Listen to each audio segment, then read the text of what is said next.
Hello guys, welcome back to TDM YouTube channel. இன்னைக்கு நம்ம வீடியோல top 5 worst ever Hollywood movies in Tamil dub. அதாவது Tamil டப்ல release ஆன 5 worstஆன Hollywood movies பத்தி தான் பார்க்க போறோம். ஸ்டார்டிங்லயே சொல்லிடுறேன் guys, லிஸ்ட்ல சொல்ல போற மூவிஸ் எல்லாம் பர்சனலா எனக்கு பிடிக்காதான். அதனால யாரும் கோவப்பட வேணாம். இந்த மூவிஸ் எல்லாம் தப்பி தவறி கூட டவுன்லோட் பண்ணி பாத்துறாதீங்க. அப்படி டவுன்லோட் பண்ணி பாத்தீங்கன்னா கம்பெனி பொறுப்பு இல்ல. வீடியோவை ஃபுல்லா ஸ்கிப் பண்ணாம பாருங்க. வாங்க வீடியோவை ஸ்டார்ட் பண்ணிடலாம்.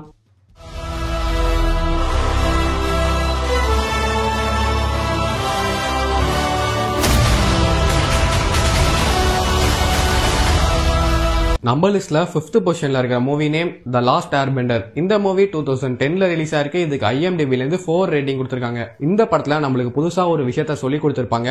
அதாவது எப்படி ஒருத்தனா பிளேடே இல்லாம அறுக்கிறதுன்னு. ஆமாங்க, பிளேடே இல்லாம வாயிலே நம்மள அருன்னு அறுத்து தள்ளியிருப்பாங்க. ரொம்பவே மொக்கையான ஸ்கிரீன் பிளே.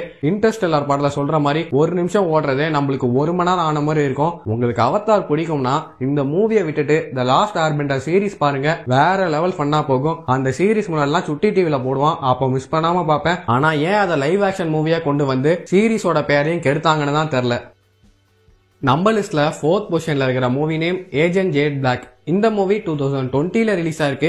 இதுக்கு IMDb ல இருந்து 1.7 ரேட்டிங் கொடுத்திருக்காங்க. இந்த மூவியை பார்த்ததுக்கு அப்புறம் லாக்டவுன் ஏண்டா வந்துச்சுன்னு செம்மையா ஃபீல் பண்ணாங்க. ஏன்னா லாக்டவுன் மட்டும் வராட்டி இந்த மாதிரி கருமத்தெல்லாம் பார்த்திருக்க மாட்டேன். எனக்கு தெரிஞ்சு இந்த படத்தோட ப்ரொடியூசர் டைரக்டர் கிட்ட கொரோனால சாவுறவங்களை விட நீ எடுக்க போற படத்தால சாவுறவங்க தான் அதிகமா இருக்கணும்னு ஒரு சவால் விட்டுருப்பாருன்னு நினைக்கிறேன். அதுக்கு டைரக்டர் நீ சொல்லி நான் என்னடா கேவலமா எடுக்கிறது, நான் படம் எடுத்தாலே 4 பேர் சாகுற மாதிரி தான் இருக்கும்னு ப்ரொடியூசர் எதிர்பார்த்ததை விட வெற்றிகரமா ஒரு கேவலமான படத்தை டைரக்டர் எடுத்து கொடுத்திருக்காரு. 2020ல ரொம்பவே மட்டமான VFXல ஒரு படம் எடுக்க முடியும்னா அது இவங்களால மட்டும்தாங்க முடியும்.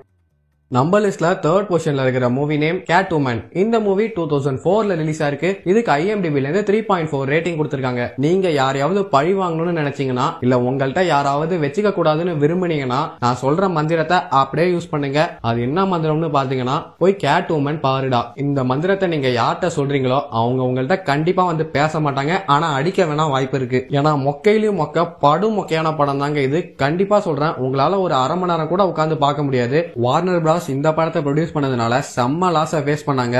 ஆனா எப்படி பாகுபலி பல்வால் தேவனோட ஸ்டாச்சுவை தூக்கி நிப்பாட்டினாரோ, தலைவன் கிறிஸ்டோபர் நோலன் என்ட்ரி கொடுத்து தொடர்ந்து 3 பிளாக் பஸ்டர் மூவிஸை கொடுத்து டிசியை தூக்கி நிப்பாட்டினாரு.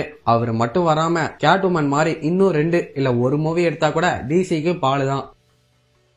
நம்ம லிஸ்ட்ல 2nd பொசிஷன்ல இருக்கிற movie name big bad bugs. இந்த மூவி 2012ல ரிலீஸ் ஆயிருக்கு. இதுக்கு IMDb ல இருந்து 2.3 ரேட்டிங் கொடுத்திருக்காங்க. வேர்ல்டுலயே இதை விட வஸ்டான மூவி என்ன பொறுத்த வரைக்கும் இருக்காதுன்னு நினைக்கிறேன். ஃபிளாப்னா ஃபிளாப், அப்படி ஒரு ஃபிளாப். ஈவில் டெட் படத்தோட ப்ரொடியூசர் ஆடியன்ஸ்க்கு ஒரு சேலஞ்ச் விட்டாரு. அது என்னன்னா, ஈவில் டெட் மூவிய தனியா தியேட்டர்ல உட்காந்து ஃபுல்லா பார்த்தா பார்த்தவனுக்கு ப்ரொடியூசர் காசு தருவாரு. அப்படி பெட்டு கட்டி உள்ள போனவங்க பயந்து வெளில வந்துட்டாங்கன்னா அவங்க ப்ரொடியூசருக்கு காசு தரணும்னு ஒரு சேலஞ்ச் விட்டாரு. இதே ஐடியாவை இந்த படத்தோட ப்ரொடியூசர் யூஸ் பண்ணியிருந்தா படம் கண்டிப்பா ஓடி இருக்கும். ஏன்னா 10 நிமிஷம் கூட எவனும் தாண்ட மாட்டான். அப்படி தாண்டிட்டா இன்டர்வெல்லே அவனோட கதையை முடிச்சிருவாங்க. இந்த ஐடியா வச்சு இந்த படத்தை ஓட்டிருக்கலாம். இந்த படத்தை எடுத்தவனை கூட மன்னிச்சிடலாங்க. இந்த படத்தை தமிழ் டப் பண்ணணும்னு ஒருத்தவன் நினைச்சான் பாத்தீங்களா, அவனை தாங்க மிதிக்கணும்.